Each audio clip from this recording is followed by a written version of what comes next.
Avant de replonger dans les aventures et mésaventures du PS avec Benoît Hamon, je vous propose de découvrir cette enquête sur une figure du radicalisme noir en France, Kémy Séba. Cet homme de 27 ans a fondé en 2004 la Tribu K, mouvement dissous en 2006 pour appel à la haine et à la violence raciale. Depuis, Kémy Séba s'est converti à l'islam et a fondé 2 autres mouvements tout aussi radicaux. Nous avons rencontré le leader et ses disciples, Benoît Chaumont avec Ludovic Tourte et Charles Baget. Cet homme au pardessus bleu risque 6 mois de prison pour avoir reconstitué une association au relent antisémite.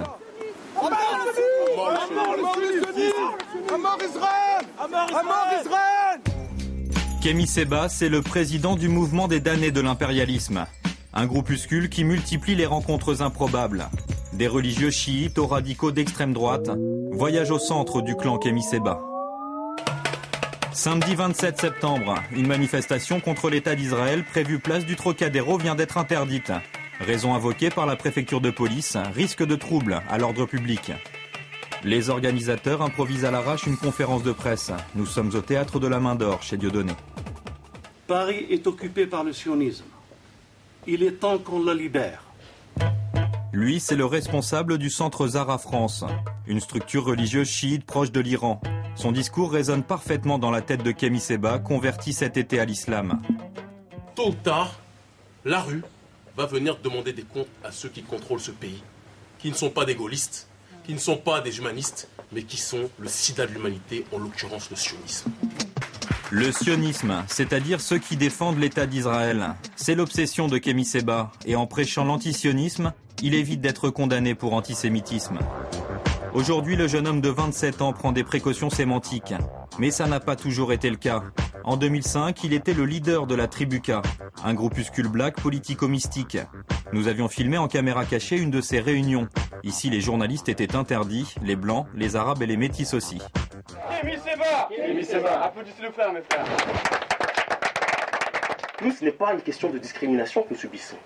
C'est une question de génocide, frères et sœurs. Est-ce vrai ou est-ce faux ce que je dis? Est-ce vrai ou est-ce faux qu'en Afrique et ailleurs, mes frères et sœurs, nous nous faisons balayer, nous nous faisons assassiner, ils créent des maladies pour nous éradiquer de la surface du globe, ils créent le sida pour faire en sorte que nous n'existions plus. Voilà la réalité, frères et sœurs. Aujourd'hui, la Tribu K a été dissoute en juillet 2006 à la demande de Nicolas Sarkozy, ministre de l'Intérieur. Motif, appel à la violence et antisémitisme. Retour au théâtre de la Main d'Or. 3 ans plus tard, devant les caméras de télévision iranienne, Kémy Séba s'en prend à celui qui, entre-temps, est devenu président de la République. Après tout ce que nous subissons ici, en Palestine, au Moyen-Orient de manière générale, en Amérique du Sud, en Afrique ou même en Asie, même si je ne le prône pas, entendez bien ce que je vous dis, on serait en droit aujourd'hui d'aller à l'Élysée, de prendre la cravate de Sarkozy, je le dis comme je le pense, et de lui dire désormais, tu vas rendre ce que tu as, et ce que toi et les tiens ont pillé ou colonisé. Le proprio du théâtre Dieudonné est sur la route. Il vient soutenir ses amis, mais pour nous c'est la porte. Interdiction de filmer. Une semaine plus tard, Kémy Séba comparaît devant la 11e chambre de la Cour d'appel de Paris. Il est accusé d'avoir reconstitué sous un autre nom la Tribu K. Nous retrouvons Dieudonné, a priori de meilleure humeur. Tu risques d'avoir des ennuis en soutenant un fasciste noir.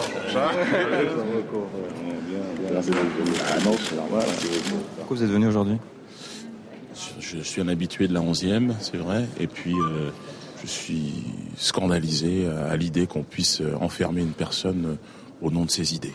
Je trouve ça absolument hallucinant. Des idées partagées par de curieux alliés. Thomas Verlet est le président de la droite socialiste, une association d'extrême droite dont les symboles réveillent de mauvais souvenirs. Son credo, redonner la France aux Français. Depuis quelques mois, lui et Kémy Séba multiplient les contacts. Qui dénonce quelque chose qui est bien réel et qu'on n'a pas le droit de dénoncer. C'est quoi?